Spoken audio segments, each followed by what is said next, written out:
गोंदिया में चाकू की नोक पर 22 लाख रुपए के सोने चांदी के आभूषण और नकदी लूटने वाले बाप बेटे को पुलिस ने महज 12 घंटे के भीतर गिरफ्तार कर बड़ी सफलता हासिल की है। दोनों आरोपियों को मध्य प्रदेश से पकड़ा गया है। 25 जनवरी की रात गोंदिया शहर से सटे फुलचुरपेट गांव में प्रतीक उके के घर दो आरोपियों पिता और पुत्र ने जबरन प्रवेश। आरोपियों ने प्रतीक उके और उनकी मां को चाकू दिखाकर डराया और घर में रखे सोने चांदी के आभूषण और नकदी सौंपने के लिए मजबूर किया। जान के डर से माँ बेटे ने घर में मौजूद कीमती आभूषण और नकद राशि आरोपियों को दे दी। घटना के बाद शिकायत मिलते ही गोंदिया ग्रामीण पुलिस मौके पर पहुंची और जांच शुरू की। संदेह के आधार पर पुलिस ने आरोपियों के घर पर दबिश दी, लेकिन वे फरार मिले। इसके बाद पुलिस ने मोबाइल लोकेशन ट्रैक कर मुख्य आरोपी मुकेश डोगरे को लांजी तालुका से गिरफ्तार किया, जबकि उसके बेटे आर्यन डोगरे को बालाघाट जिले में एसटी बस से यात्रा करते समय हिरासत में लिया गया।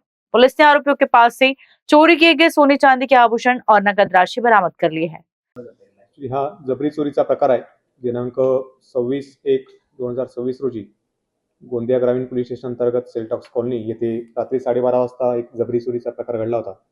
याच्यामध्ये फिर्यादी प्रतीक उके आपल्या आईसोबत राहतात आणि रात्री 12:30 वाजता त्यांच्या घराचा दरवाजा नॉक करून दोन व्यक्ती ज्यांनी चेहऱ्यावरती मास्क बांधला होता ते जबरदस्ती घरामध्ये आत शिरले आणि त्यांना मारहाण करून त्यांना चाकूचा दाग दाखवून हातपाय बांधून त्यांनी घरातून जवळपास 139 ग्रॅम सोन्याचे दागिने, 438 ग्राम चांदीचे दागिने आणि 28,000 रुपये रोख असा एकूण जवळपास 20,96,000 रुपयाचा मुद्देमाल जो आहे तो जबरी चोरी करून नेला होता।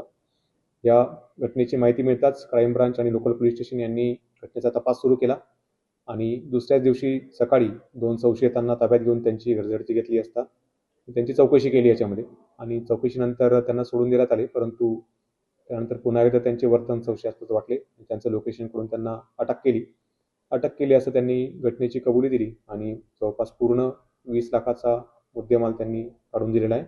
त्याचबरोबर त्यांनी गुन्ह्यात वापरलेला मोबाईल आणि एक स्कूटी ही सुद्धा जप्त करण्यात आली आहे। हे दोन्ही आरोपी मूळचे कुठल्यात नाही, यांना काही गुन्हेगारी पार्श्वभूमी आहे का? दोन्ही आरोपी काही वर्षांपूर्वी छत्तीसगड येथून गोंदियामध्ये स्थायिक झाले असे समजून येत आहे। आपल्या लोकल तर त्यांचे काही क्राईम रेकॉर्ड दिसून येत नाहीये, परंतु त्यांचे फिंगरप्रिंट्स वगैरे आम्ही काल घेतलेले आहे। इतर राज्यांमध्ये त्यांचे काही पूर्वीचं क्राईम रेकॉर्ड आहे का ते आम्ही चेक करत आहोत। त्याच्यामध्ये मोटरसायकल आणि मोबाईल घेऊन एकूण किंमत किती आहे सर? त्याच्यामध्ये मोबाईल, मोटरसायकल आणि एकूण जप्त मुद्देमाल असा जवळपास 22 लाख रुपयांचा एकूण टोटल मुद्देमाल आपण जप्त केला। चोरी झाल्यानंतर कुठल्या दुसऱ्या राज्यामध्ये पळून जाण्याच्या बेताबीने त्याच्यामध्ये आरोपींना ज्यावेळेस आपण पहाटे ताब्यात घेतलं आणि घरझडती घेतली त्याच्यावेळेस काही त्यांनी माहिती दिली नाही। त्यानंतर आपण काही वेळ चौकशी करून त्यांना परत सोडून दिले। त्यानंतर काही वेळाने आपली टीम त्यांच्या घरी पुन्हा एकदा चौकशी करण्यासाठी गेली असता त्यांच्या घरी लॉक लावलेले मिळून आले होते। तर लॉक लावल्यावरती आपला संशय अजून बळावला आणि त्यांचे आपण लोकेशन काढले असता पहिला फिर्यादी तो मध्य प्रदेशमध्ये बालाघाटच्या जवळ त्याचे लोकेशन आले। तर तातडीने आपली टीम जाऊन त्याला रस्त्यावरूनच तिथे ताब्यात घेण्यात आले। तिथे त्याला विचारपूस केली असता त्याने सांगितले की ही चोरी त्याने त्याच्या मुलासोबतच केलेली होती। मुलाचं लोकेशन विचारलं असता त्याने सांगितलं की त्याने मुलाला बस स्टँडवर ड्रॉप केलेलं आहे। तर मुलाचं लोकेशन काढलं असता तो सुद्धा एका बसमध्ये होता, त्याला सुद्धा बसमधून ताब्यात घेण्यात आले। ज्यावेळेस त्याला बसमधून ताब्यात घेतले त्यावेळेस त्याच्याकडे एक पिशवी होती, त्या पिशवीमध्ये हा सर्व मुद्देमाल मिळून आला होता। त्यानंतर मग जी स्कूटी आहे ती त्यांच्या राहत्या घरातून जप्त करण्यात आली। आरोपी हा चोरी केली त्याच्या बाजूलाच घर भाड्याने राहत होता? बरोबर आहे। आरोपी जे आहे ते फिर्यादीच्या घरापासून जवळच त्यांच्या कॉलनीच्या मागेच राहत होता आणि त्याने फिर्यादीशी काही ओळख सुद्धा वाढवलेली होती। फिर्यादीकडे तो काही दिवसांपासून वारंवार चक्रा मारत होता आणि त्यांच्याशी ओळख वाढण्याचा, त्यांची जास्तीत जास्त माहिती काढण्याचा तो प्रयत्न करत होता आणि त्या माहितीमधून त्याला समजले होते की फिर्यादींकडे थोडा चांगला पैसा आहे वगैरे आहे। ते समजल्यानंतरच त्यांनी या घटनेचा प्लॅनिंग केलं असं दिसतं। नागरिकांना काय आवाहन करणार आहात? नागरिकांना आम्ही आवाहन करू की आपल्या आसपास जे नागरिक नव्याने वास्तव्यास येत आहेत त्यांची माहिती आपण पोलिसांना द्यावी। त्याचबरोबर आपल्या घरामधील जे काही महत्त्वाची माहिती, संवेदनशील माहिती ती बाहेरच्या अनोळखी व्यक्तींना देऊ नये। जर कोणी संशयास्पद वर्तन करत असेल तर ते तातडीने पोलिसांना त्याची माहिती दिली पाहिजे। त्यांचे बॅकग्राउंड्स वगैरे आम्ही चेक करू। कारण न्यूज़ के लिए गोंदिया से अभिषेक भटनागर की रिपोर्ट।